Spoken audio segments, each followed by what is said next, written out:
Tá certo, mudando de assunto, auxiliares diretos do presidente Lula levantam a suspeita em conversas privadas de que a intensificação das queimadas possa ser resultado de um movimento orquestrado contra o governo.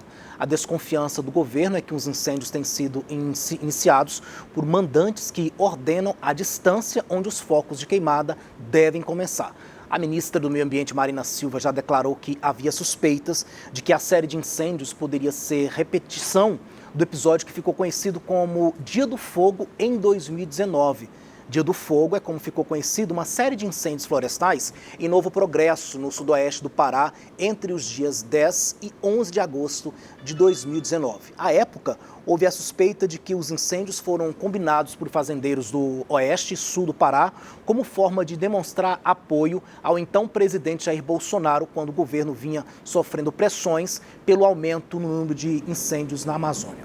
As suspeitas surgiram após um veículo jornalístico da cidade publicar uma reportagem informando que empresários e fazendeiros da região haviam combinado os incêndios por meio de um grupo de WhatsApp. Queimadas são normalmente utilizadas por fazendeiros e grileiros com o objetivo de remover a vegetação nativa e abrir espaço para a plantação de pasto para a pecuária. 5 anos depois, 2 investigações em nível federal sobre o assunto foram arquivadas sem nenhum indiciamento, denúncia ou julgamento.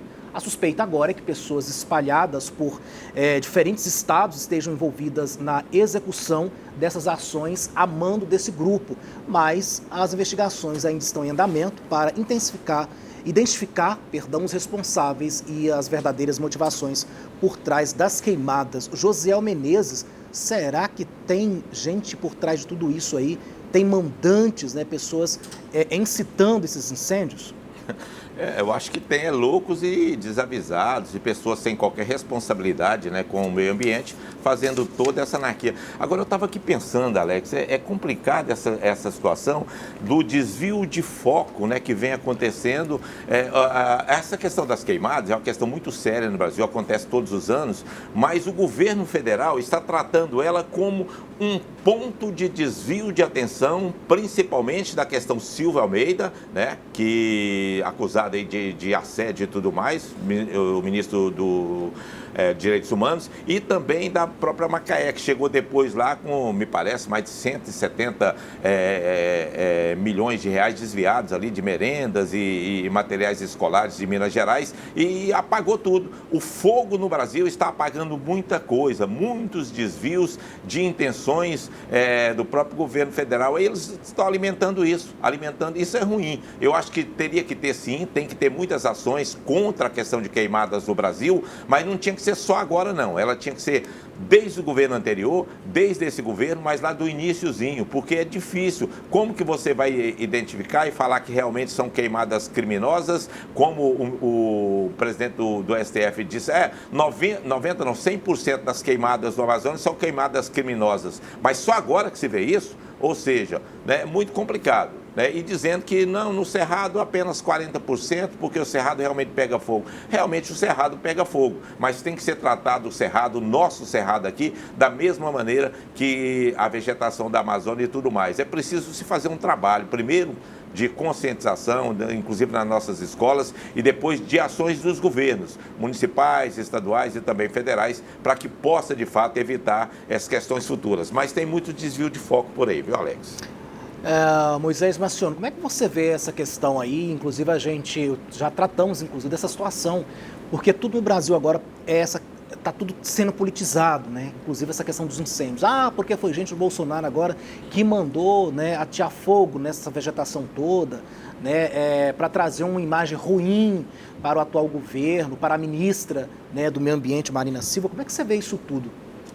Então, eu vejo no sentido de que essas queimadas que estão acontecendo é um ato absurdo, porque, querendo ou não, todos são prejudicados. O solo é prejudicado, prejudica a questão da vegetação, mata todos os micro-organismos da terra, e isso prejudica a plantação. E tem que ser investigado se de fato ocorre essa situação, mas o curioso é que o governo Lula estuda confiscar terras de pessoas suspeitas de queimadas, etc.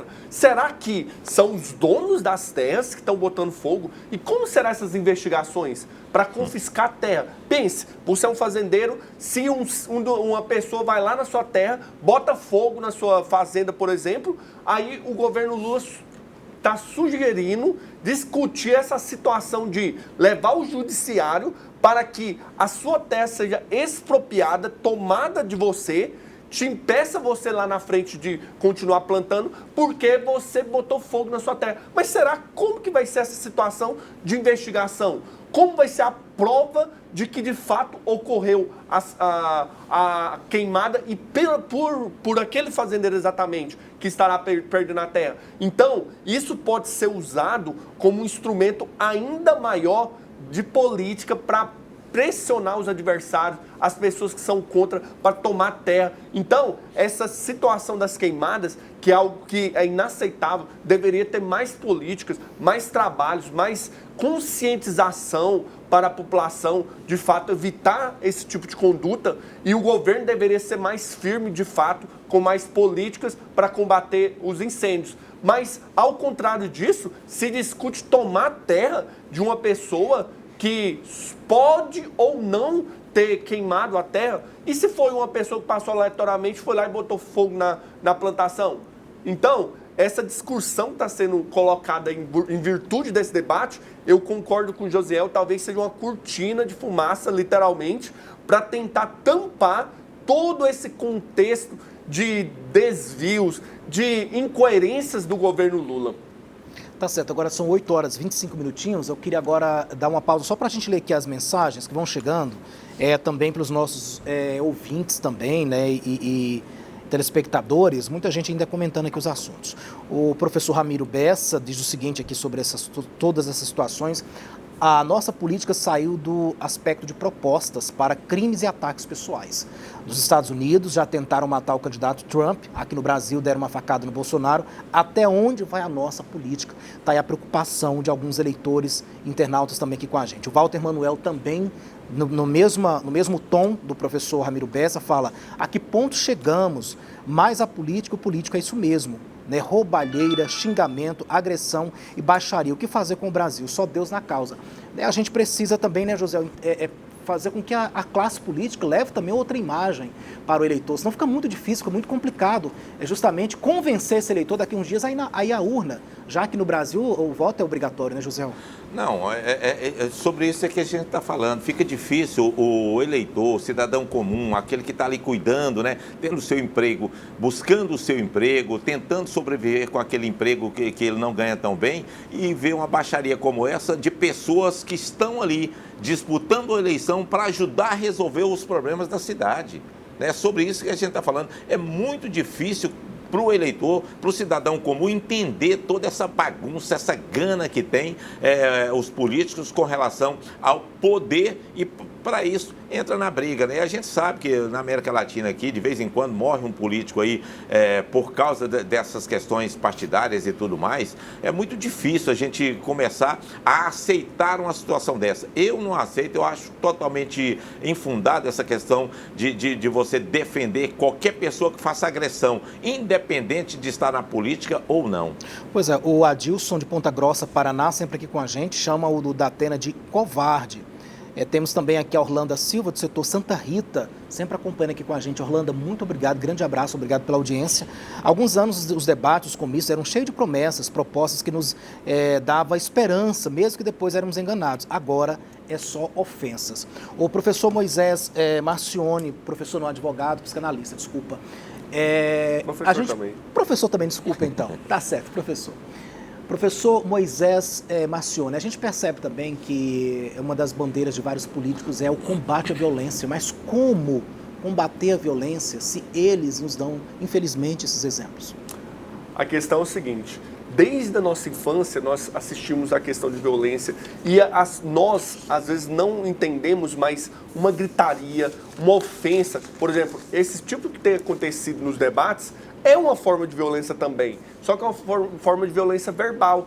E esse antagonismo, essas brigas desnecessárias, que até no governo federal é questão de Lula, Bolsonaro, todo esse contexto, e só incentiva a violência. Só que deveria ser um debate de ideias. Mas as pessoas, elas são tão presas à sua cosmovisão que acabam que não conseguem separar. É aquela coisa, você pode ser uma pessoa egoísta, que pensa só em você, etnocêntrica, que é que você centraliza tudo no seu grupo, ou multicêntrica, que você pensa no mundo, no crescimento de todos.